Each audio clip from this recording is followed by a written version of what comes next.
Hayhaya gud nimo wala man kay klase karon ugma og Biyernes. Nga karon sa mo balik eskwelahan.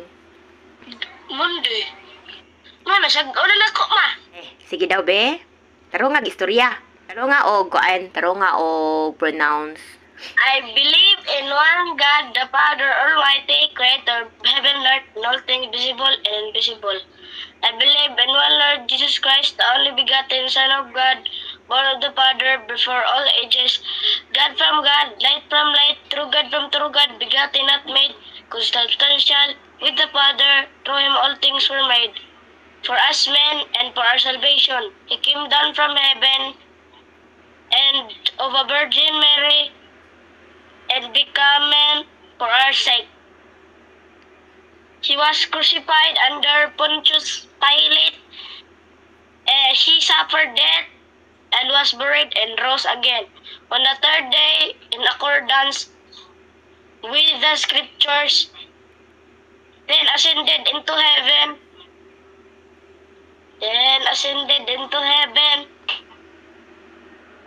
And it's seated at the right hand of the Father. He will come again in along to judge the living and the dead. At his kingdom will no end. I believe in Holy Spirit, the Lord, the giver of life, who was spoken through the prophets. I believe in one holy Catholic Apostolic Church. I confess one baptism for the forgiveness and sins, and I look forward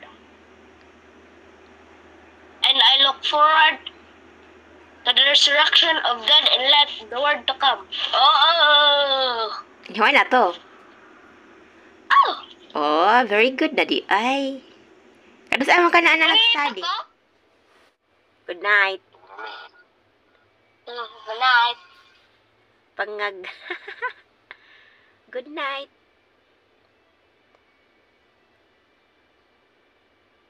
Gapuoy. Last na imong ipunak. Last na. Wa na ilain, wa na ibtonon. Matugka na sunod kuan. Sunod buwan na nanay puli. Ya, kompleto na imong ngipon puhon.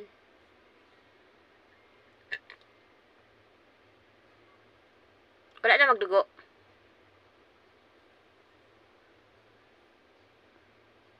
Kulbaan ko ana eh. Ako madlo ko ana ba. Matugyan sa anak dia. Unya og matugka na tanan ulitaw na ka. Kay kanang basta mag-edad na og 13, kumpleto na tanan. Wala na hinguonon basta 13 na. Wala dili na mabilong sa bata. Karon bata pa ka kay 12 pa man imong edad, dinig abot na imong 13 wa na ulitaw na ka. Nya kumpleto na tanan ng imong ngipon.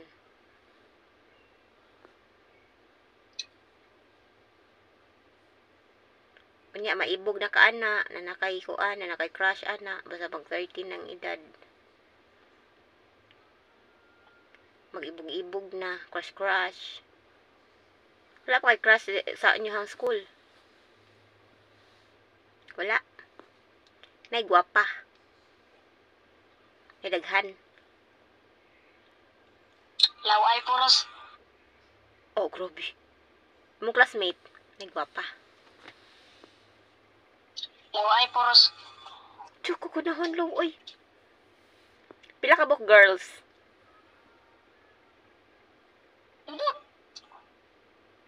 Kay 28 man mo kabuok.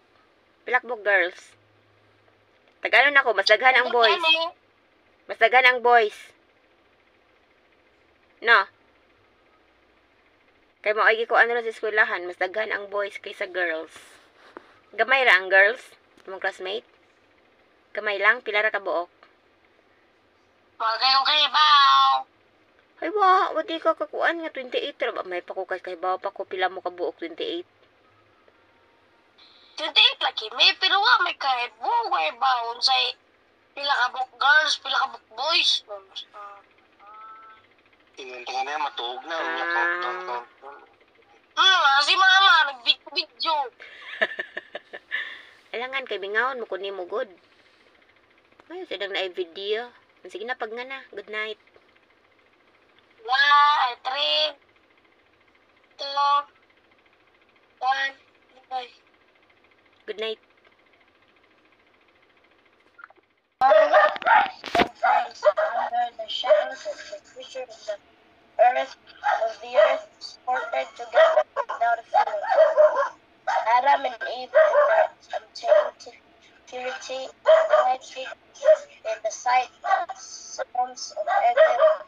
God appointed them their work in the garden to dress it as to keep it. Genesis 2, verse 15. Each day they both brought them health and gladness, and the happy pair greeted with joy the visit their creator. As in the cool of the day, walked and talked with them. Daily God taught them his lesson, nature's wonderful things. The plan of life which God appointed for our first parents has lasted for us. Although sin has cast its shadow over the earth, God desires his children to delight in the work of his hand. The more closely his plan of life is followed, the more wonderfully he will give forth to restore suffering humanity. The sick needed to be brought into close touch with nature. An outdoor life amid natural surroundings would work wonders for many helpless and almost hopeless invalid. The city's changes. The noise and excitement and confusion of the cities, their some strange and artificial life are most wearisome and exhausting to the sick.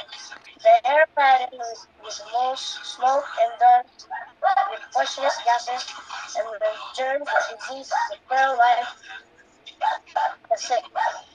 For the most part, shut within four walls, come almost to feel as if they were prisoners in their rooms.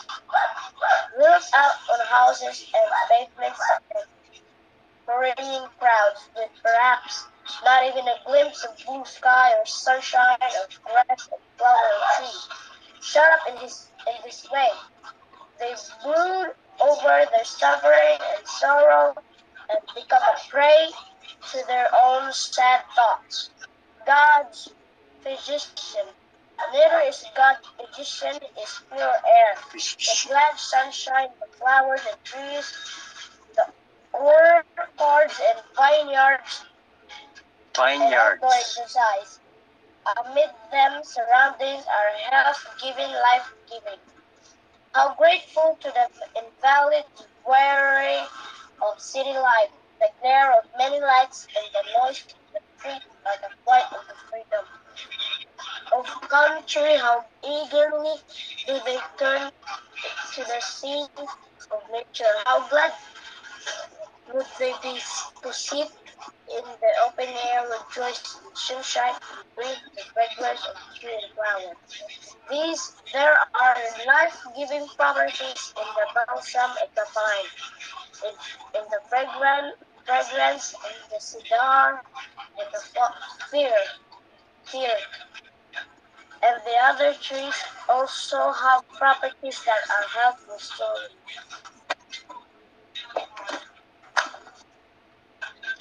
Okay, kuha na ko na siya. Ano nga naman ay makita? Kuha na yung pupulot Nanaw. Itong kasi yung bang. Hipusan na ng imuhang mga gamit kay para ready na ugma. Kay Lunes ugma.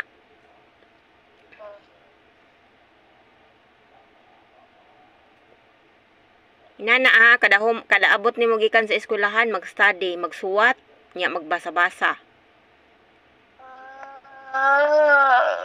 Kasabot, di na kinahanglan istoryahon kasi si mama dili na makalugar kay na ay trabaho. Kasabot,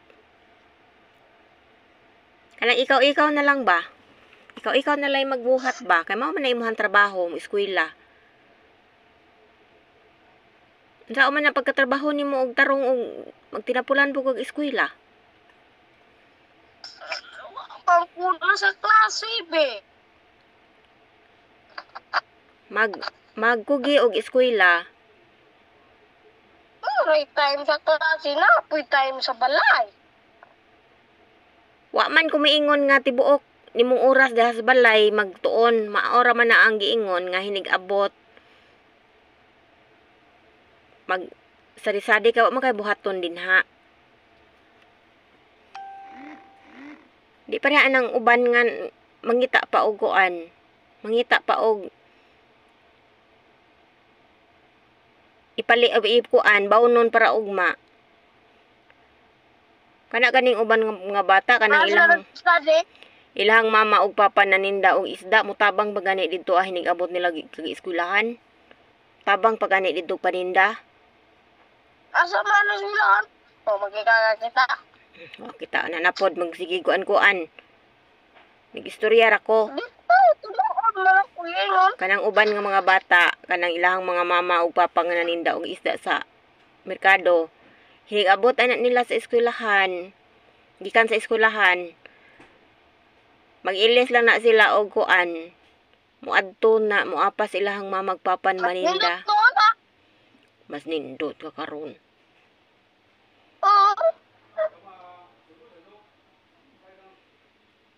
Mutabang sila. Nya ikaw din na kay wa naman kadahay trabahoon. Di, po sila ka-study. Mag-study hinig uli. Bakit mo mabaligag isda? Ay, kwarta ba? Kwarta.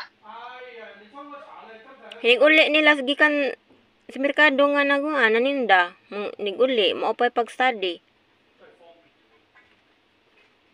Yung anak man na.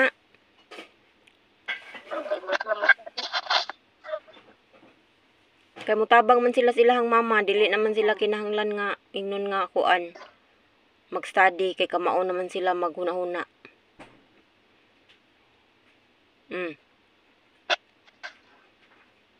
Dili na kinahanglan ba ingnon. Naanay mga initiative. Sabot. Kanina magpamandar. I have no leg. Kay grade 7 na baya ka, kinahanglan nga kamao na pug ka na anak kay mga initiative pod. Di na magbinata.